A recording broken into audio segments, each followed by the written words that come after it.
Now we're in Diamond Hospital and we're waiting for the longest while once a doctor to come and look after us. And patients that have been in here since 8, they now getting looked after because of the lack of doctors in this hospital. Big empty hallway. They want nobody coming.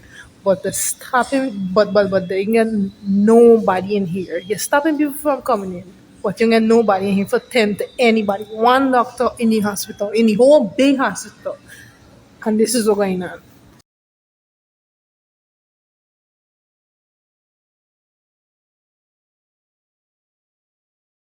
We've all seen them. The big headlines, the ribbon cuttings for these massive state-of-the-art facilities that cost billions. But what happens after the cameras leave? When the doors open and say, well, what if there's nothing really inside? Or rather, no one inside. Exactly. And that's our deep dive today. We're looking at this critical gap between the huge spending on infrastructure and the actual reality of healthcare on the ground. It's this concept of shell hospitals that our source material really digs into. Facilities that look incredible on the outside, but they're basically rendered useless because they lack the most critical resource of all people. And we're going to focus on a very specific high-profile case, the Diamond Regional Hospital, an investment of, what was it? A staggering $6.6 billion. Right. And our mission here is to get past the price tag, past the blueprints, and really understand why a facility like that, why it fails when it can't get the staffing right.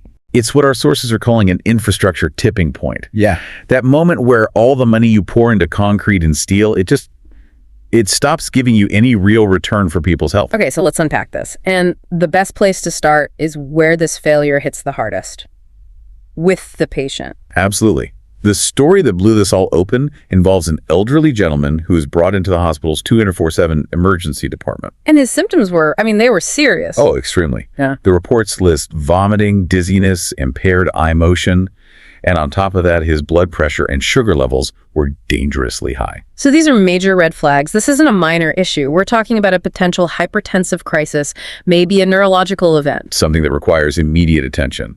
A situation where every minute counts. Yet the shocking part detailed in our source material is, despite these incredibly acute symptoms, he was just left to wait. For over 2 hours. No treatment, no triage, nothing. Just waiting. And this wasn't just a one-off, oh, we're really busy moment. Not at all. The sources make it very clear. Other people in that emergency department have been waiting since 8 o'clock in the morning. So it was a systemic breakdown. The whole system had just ground to a halt that day. Exactly. Which meant that after 2 hours of seeing his condition not being addressed, the family felt they had no choice. They had to get him out of there, out of the brand new multi-billion-dollar hospital. And take him across town to the Georgetown Public Hospital Corporation, the GPHC. Which is an older, established public hospital. The irony there is just, it's incredible. It's a huge vote of no confidence, isn't it? To flee a $6.6 billion facility, to go to an older, already busy hospital, shows the new one just wasn't functional. And that one incident, that forced transfer, it lit a fire under this whole debate. It did. It prompted a really strong public statement from the political party, We Invest in Nationhood, or WIN. They're sort of a watchdog group. Yes, and they use this patient's story to really dissect the much bigger structural problems with this massive investment. And what's so fascinating is how they connect the dots, right? They don't just say, the wait was too long. No, they're much more methodical. Yeah. They lay out these 3 key structural failures that link that one man's neglect directly back to the flawed priorities of the whole project. Okay, let's go through them. The first one was just a failure of basic emergency protocol. Right. This is Emergency Medicine 101. You have a patient with acute symptoms, critical test results, and you provide 0 treatment for 2 hours. It's a fundamental breakdown of triage. A total failure. Triage exists to make sure the sickest people get seen first. That clearly didn't happen here, no matter how shiny the building was. Which brings us to their second point, and this is really the heart of it all, the staffing deficiencies. This is the why. Why did the protocol fail? Because, as the family was told, the emergency department was running with just 2 nurses on duty. 2? For an entire 24/7 regional emergency department. Just stop and think about that. Try to imagine what 2 nurses are supposed to do. I mean, they'd be handling triage for new patients, monitoring existing ones, doing paperwork, maybe trying to find equipment. It's impossible. It's a setup for failure. Critical tasks, like helping a man with dangerously high blood pressure, are guaranteed to be missed.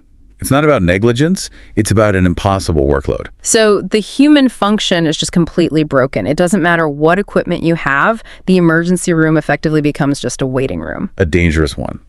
And that leads directly to Wynn's third point, which they've very pointedly called the state-of-the-art lie. That's a strong phrase. What's the argument there? It directly challenges the whole point of the $6.6 billion. WN's argument is that if this supposedly modern marvel can't deliver basic emergency care because it's understaffed, then the entire investment is, well, it's a lie. You've got all this glass and steel. But the actual care being delivered is worse than what you might get at a small basic clinic. It forces a really tough question about priorities. If your budget is finite, does it all go to the building? Or do you first secure the budget for the people who make it run? It's like buying a Formula One car but not hiring a driver. Or a pit crew. It just sits there looking impressive. But it's completely useless. Yeah. An expensive, inert object. A shell. And that patient being transferred to the older hospital was the ultimate proof. But Wynn didn't just point out the problems, did they? They proposed a solution. They did. They pivoted the conversation from talking about buildings to talking about people.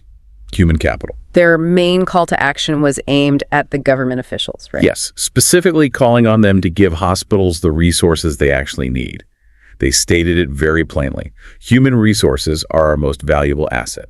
And their solution is centered on making healthcare a viable profession again. Precisely. They advocate for two things: better salaries and much better working conditions for doctors and, of course, for nurses. So how does better pay directly prevent what happened in that emergency room? Let's connect those dots. It's about stability. They talk about two key benefits. The first is retention. Keeping the staff you already have. Exactly. If people are overworked and underpaid in an unsafe environment, your best, most experienced staff will leave.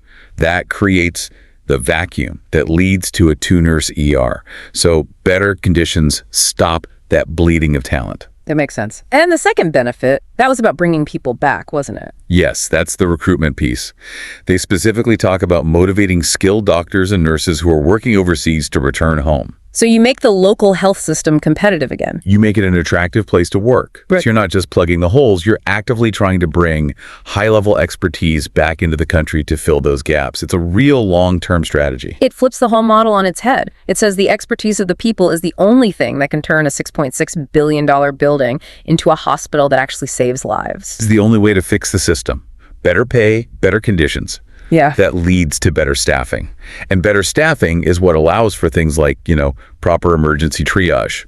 It's the only way that massive investment doesn't become a total waste. So, to summarize our deep dive today, we've really looked at this dangerous trade-off, investing billions in the concrete and steel versus investing in the people who actually make a hospital work. Mm-hmm. And the incident at the $6.6 billion Diamond Regional Hospital just laid it all bare. An elderly man, critically ill, waiting for hours because the emergency room only had 2 nurses. That just shows you the devastating human cost of prioritizing the building over the staff. And that leads us to the final thought we want to leave you with. If a brand new multi-billion-dollar facility can be made totally useless, operationally obsolete because the system couldn't budget for enough nurses to staff one shift, what is the real value of that infrastructure? It's a powerful question. Think about it. What happens when the expensive shiny shell is finished, but the core human function, the ability to provide basic life-saving care, is just gone? A powerful reminder that a hospital is only as good as the people working inside it. Thank you for joining us on this deep dive.